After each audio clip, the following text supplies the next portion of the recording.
अस्सलाम वालेकुम जी, क्या हाल चाल है आप सबके। आई होप कि आप सब बिल्कुल खैरियत से होंगे। So welcome back again to my channel. तो जी यहाँ पे बस हो रहा है नाश्ता, और खैर ये नाश्ते का टाइम तो बिल्कुल भी नहीं, तकरीबन यहाँ पे कोई मेरे ख्याल से 12-1 का करीब का टाइम हो रहा था।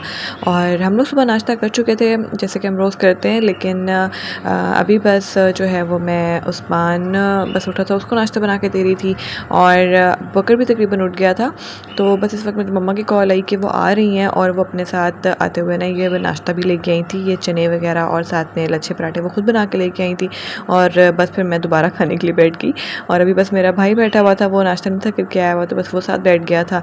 और उस्मान ने उठते ही बस अपनी टॉय बास्केट निकाली है और नानों को दिखा रहा था कि वो क्या क्या खेल रहा है। और अब बकर को तो मम्मा ने आते ही बस पकड़ लिया था। तो जब जब भी मम्मा आती है ना, तो मैं फिर कहती हूँ मैं ये भी कर लूँ, मैं वो भी कर लूँ, क्योंकि फिर अबू बकर जो होता है ना वो ऑल टाइम मम्मा की गोद में होता है और बड़े सुकून से रह लेता है अपनी नानों के पास, बिल्कुल भी तंग नहीं करता। अच्छा, इसके जो नेक्स्ट डे था ना, उस दिन मतलब मुझे मेरी फ्रेंड की शादी पे भी जाना था, और मैंने सोचा था कि मामा को अपने घर बुला लूँगी, क्योंकि मुझे अब अगर वो घर छोड़ के जाना था।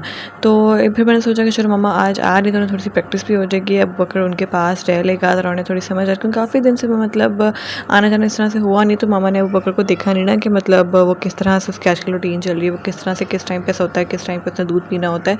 मैंने सोचा चलो थोड़ा मामा उसके साथ रह लेंगी ना, तो थोड़ा सा उन्हें आइडिया हो जाएगा कि इसको किस तरह से संभालना है, क्योंकि वरना फिर नेक्स्ट डे मुझे शादी में भी जाना था, और जी फिर मुझे मामा के पास ही उसको छोड़ के जाना था। तो खैर फिर मामा जब आई, उनको जो मैंने बताया कि आपको नेक्स्ट डे ही मतलब आना है और मुझे शादी में जाना है, तो वो उनको ये था कि शायद शादी जो है ना वो भी शायद 1-2 दिन के बाद है। तो वो मुझे कह रही थी कि चलो फिर मैं उसी दिन आ जाती, भला मैं आज आ गई हूँ। तो मैंने कहा कोई बात नहीं, आपको प्रैक्टिस हो जाएगी थोड़ी सी अबू बकर को संभालने की, क्योंकि अबू बकर ना थोड़ा तंग करता है, वो हर किसी के पास नहीं आता और हर किसी से चुप नहीं होता, स्पेशली मतलब अपने दादों के पास तो जाता ही नहीं, उनसे चुप ही नहीं होता। तो मुझे ये था कि मैं उनके पास तो नहीं छोड़ सकती, तो फिर इसीलिए मुझे मम्मा के पास ही छोड़ के जाना था उसको।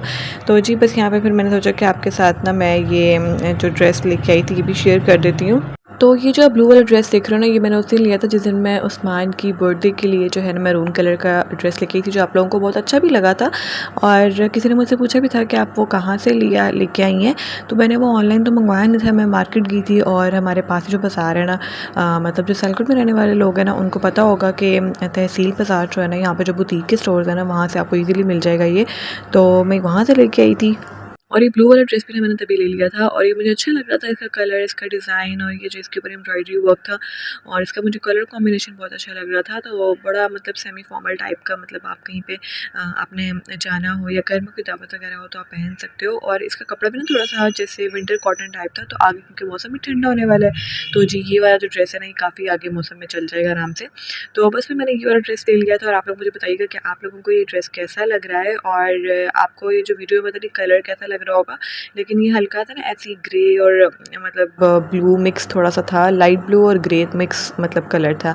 और ये जो इसके ऊपर सारा काम है ना, ये बिल्कुल मतलब ऐसे जैसे गोल्ड सा कलर नहीं है, बिल्कुल बड़ा सटल सा और लाइट सा कलर है, जैसे कॉपर कलर होता है ना, लाइक उस तरह से।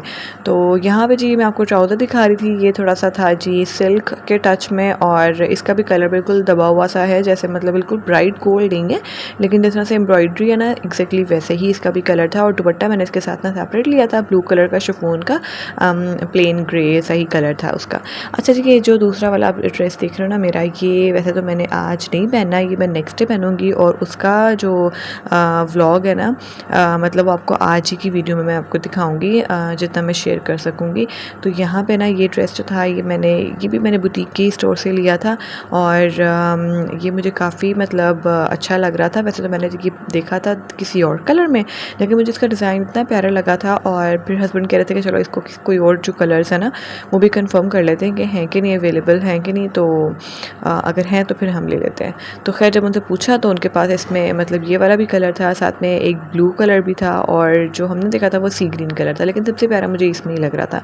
और ये इतना खूबसूरत है ना, इसके बाजुओं पे भी इस तरह से सारा ये जो काम है ये इस तरह से, और इसकी नेक लाइन पे भी, और बिल्कुल बॉर्डर तक सारा जो है ना ये एम्ब्रॉयडरी वर्क हुआ हुआ है, और ये बहुत ही ज़्यादा खूबसूरत है। कलर इसका एक ही है, इस तरह से ये कुछ ना पीच और ब्राउन सा कलर मिक्स है। बिल्कुल पीच कलर भी नहीं है और बिल्कुल ब्राउन भी नहीं आता।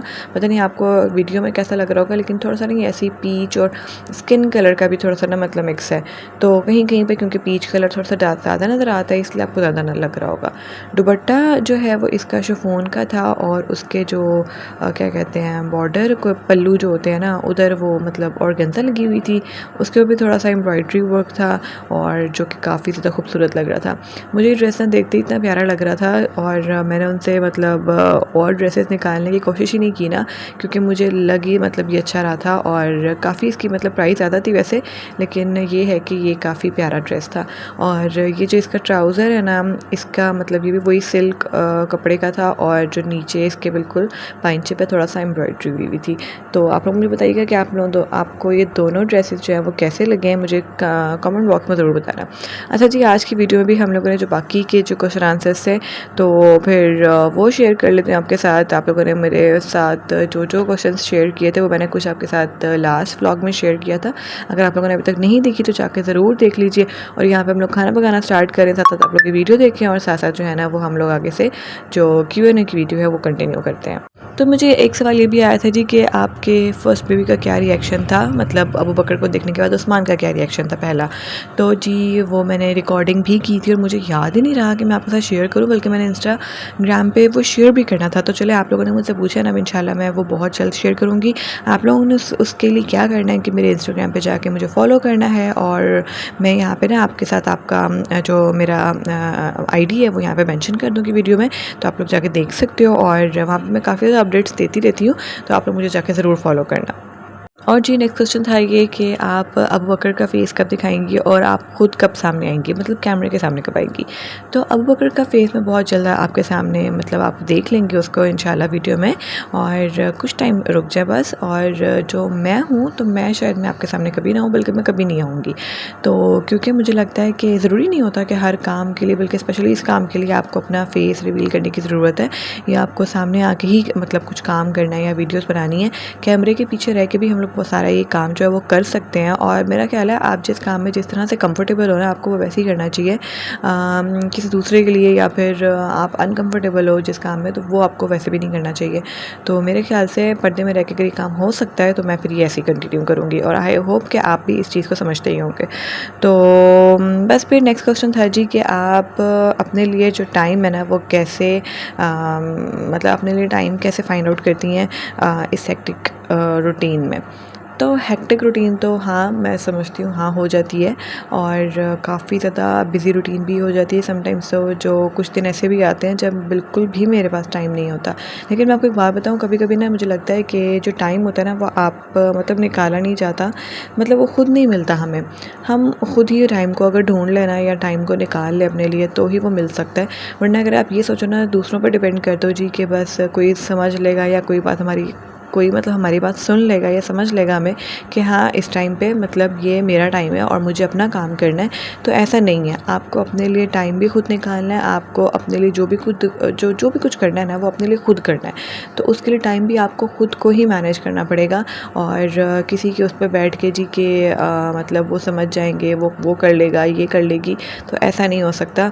जो करना है घर के काम, मतलब जो भी नॉर्मल रूटीन होती है वो भी घर आपने ही संभालना है, लेकिन अपने लिए भी टाइम ना आपने खुद ही निकालना होता है। ये आपके अपने ऊपर ही डिपेंड करता है कि आपको उस चीज़ का शौक़ है या नहीं है। और ये जो टाइम निकालने की बात है ना, ये नहीं होता कि आपने उस टाइम में जी या तो सो जाना है या फिर मतलब कोई मतलब स्किन केयर या कुछ भी हेयर केयर, ये सब नहीं। मतलब ये भी समटाइम्स होता है कि आपने उस फ्री टाइम में फ्री ही रहना है। ज़रूरी नहीं होता कि आपने उस फ्री टाइम में कुछ ना कुछ अपने लिए भी करते रहना होता है। कभी कभी रेस्ट भी हो जाती है, कभी कभी आप TV भी देख रहे होते हो, कभी आपकी कोई हॉबी है आप वो कर लो। समटाइम्स आपका काम भी हो सकता है आपकी जॉब से रिलेटेड, या फिर आप अपना जैसे वीडियो एडिट करना है, अगर जो आप लोग यूट्यूब यूज़ करते हैं या मतलब यूट्यूब चलाते हैं तो वो ये काम भी कर सकते हैं। बस ये कि दूसरों को ये बात समझनी चाहिए कि हर फ्री टाइम में मतलब ये नहीं होता कि आपने कोई बहुत ही कोई हम स्पेशल काम कर रहे हैं तो भी हम जो है ना वो अपने लिए टाइम जो है उसके लिए निकालें।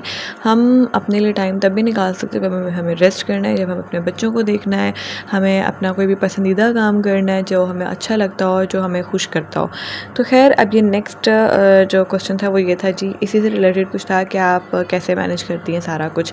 तो पता नहीं किस सेंस में बात की थी कि मैं सारा कुछ मतलब यही होगा घर के काम और सारा कुछ बच्चों को देखना और थोड़ा बहुत जो मैं पढ़ा लेती हूँ, किचन के काम, ये सारा कुछ ही होगा तो बस हो ही जाता है मैनेज। कभी-कभी मुझे खुद भी समझ नहीं आती, इतनी ज़्यादा हेक्टिक रूटीन हो जाती है, इतना ज़्यादा बिज़ी डेज़ हो जाते हैं कि मैं खुद भी तंग पड़ जाती हूँ कि मतलब ये हो क्या रहा है, मतलब हर वक्त काम, काम, काम। लेकिन क्या करें, नखरे नाज़ नखरे जो होते हैं ना वो आप अपने घर में ही कर सकते हो। ज़ाहिर-सी बात है शादी के बाद ज़िम्मेदारियाँ बढ़ जाती हैं और फिर करना ही पड़ता है। वो कोई-कोई होता है शायद जिस घरों में मतलब जिन घरों में थोड़ा बहुत नाज़ नखरे शायद उठाए भी जाते हो, लेकिन हर घर में ऐसा नहीं होता। नेक्स्ट मुझे किसी ने ये पूछा था जी कि आपने कुकिंग कहाँ से सीखी? तो कुकिंग तो मैंने कहीं से भी नहीं सीखी है, बल्कि मैं आपको एक बात बताऊँ कि मैंने शादी से पहले कभी कुकिंग की नहीं। बस मैं ज़्यादातर क्या बना लिया करती थी, वीकेंड पे कोई मैकरोनी, पास्ता वगैरह ये सब चीज़ें बना लिया करती थी। वो भी बल्कि मैं कभी-कभी सोचती थी कि मुझे कोई बना के ला दे और मैं खा लूँ। दिल नहीं था करता मेरा बनाने को, बस दिल नहीं था करता, थक जाती थी काम करके और रूटीन ऐसी होती थी, सारा दिन बिज़ी होती थी। लेकिन फिर भी कभी-कभी बनाना पड़ता था। लेकिन शादी के बाद ही मैंने असल कुकिंग की है और बस कभी खुद वीडियोज़ वगैरह में देख के, कभी मम्मा से पूछ के, कभी छोटी मैंने कुछ बता दिया, तो बस इस तरह से मैं काम कर लिया करती थी। जो भी कुछ किया वो शादी के बाद ही किए कुकिंग मैंने प्रॉपर, शादी से पहले बिल्कुल भी नहीं की। तो बस यहीं तक की थी मेरी आज की वीडियो और आप वीडियो को ज़रूर लाइक करना, कमेंट करके मुझे फीडबैक ज़रूर दिया करें और चैनल को ज़रूर सब्सक्राइब कर लीजिएगा। इंशाल्लाह आपसे मिलूँगी नेक्स्ट वीडियो में। टिल देन टेक केयर, अल्लाह हाफ़िज़।